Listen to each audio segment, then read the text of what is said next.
son côté, le Conseil français du culte musulman se félicite et parle d'une décision qui va, je cite, dans le bon sens, d'une victoire du droit. Alors ce recours devant le Conseil d'État, on le rappelle, il avait été déposé à la fois par la Ligue des droits de l'homme et par le collectif contre l'islamophobie en France. Bonsoir, maître Patrice Spinozzi. Merci d'être en direct ce soir avec nous sur iTélé. Vous êtes, je le rappelle, l'avocat de la Ligue des droits de l'homme. Alors d'abord, je vais m'adresser à l'homme de droit. Aidez-nous à y voir un peu plus clair. On vient d'entendre de nombreux maires qui avaient eux aussi pris des arrêtés similaires, ont décidé de les maintenir. C'est le cas du maire de Mandelieu-la-Napoule qu'on vient d'entendre. Est-ce qu'ils sont dans leur bon droit compte tenu de cette décision du Conseil d'État ?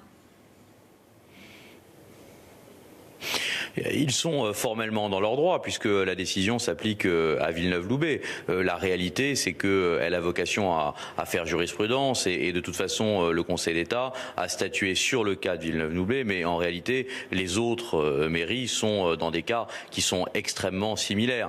J'ai pu entendre certains maires qui faisaient état d'un trouble à l'ordre public qui serait intervenu il y a plusieurs années. Je ne pense pas que cela sera suffisant pour distinguer du cas de Villeneuve-Loubet. Donc, ce qui est certain, c'est que la Ligue des droits de l'homme va demander le retrait de tous les arrêtés qui ont été pris par des communes sur le fondement de la décision qui vient d'être rendue par le Conseil d'État. Certains maires vont retirer, je le pense, leurs arrêtés, d'autres vont les maintenir, et ceux qui vont les maintenir, eh bien, vont s'exposer à des recours qui ont toutes les chances d'aboutir en considération de la décision qui a été rendue aujourd'hui par le Conseil d'État. Revenons justement sur cette décision. Vous évoquez, vous, une victoire du droit et des libertés.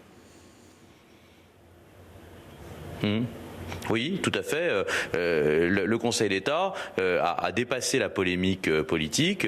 Il est revenu à une question juridique. Quelles sont les limites du pouvoir du maire? Est-ce qu'un maire peut décider d'interdire le port de signes religieux dans l'espace public? Le Conseil d'État avait toujours répondu non. On s'inscrit dans une lignée assez ancienne. On avait rappelé des précédents qui dataient de la séparation de l'Église et de l'État, où des communes avaient cherché à interdire le port de la soutane ou les habits sacerdotaux, et de la même manière avait été censuré par le Conseil d'État. On est dans la même logique ici. On ne peut pas, dans le cadre du pouvoir de police, interdire le port de signes religieux au seul fondement d'un trouble à l'ordre public, quand ce trouble à l'ordre public n'est pas justifié, n'est pas démontré. C'est ce qu'a rappelé le Conseil d'État. C'est une décision importante qui est dans la ligne de ses précédents jurisprudentiels qui garantissent la liberté de conscience contre les atteintes qui peuvent être portées par les autorités communales.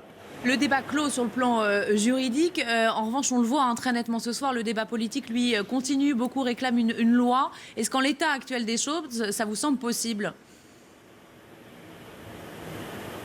En l'état actuel des choses, je suis mal placé pour vous répondre, puisque moi, précisément, je ne suis que juriste. Mais ce qui me semble, en tant que simple observateur citoyen, c'est qu'il y a fort peu de chances qu'une loi de cette nature intervienne avant les élections présidentielles. Et donc, en réalité, il s'agit d'arguments de campagne. Donc, si effectivement les personnes qui cherchent à obtenir une loi sont élues, eh ben, libre à elles de faire passer cette loi. Il y aura des débats devant la majorité qui existe à ce moment-là, et comme on touche ici aux libertés fondamentales, les choses ne seront pas toutes simples non plus. Il faut que la loi, si elle est votée, passe les fourches codines du Conseil constitutionnel, qui est garant de la même manière de la liberté constitutionnelle de religion et de conscience, et que son application ne heurte pas la Convention européenne des droits de l'homme. Donc c'est, à mon avis, un très long parcours pour ceux qui prétendent qu'une loi doit être passée. Eh bien, l'histoire nous le dira.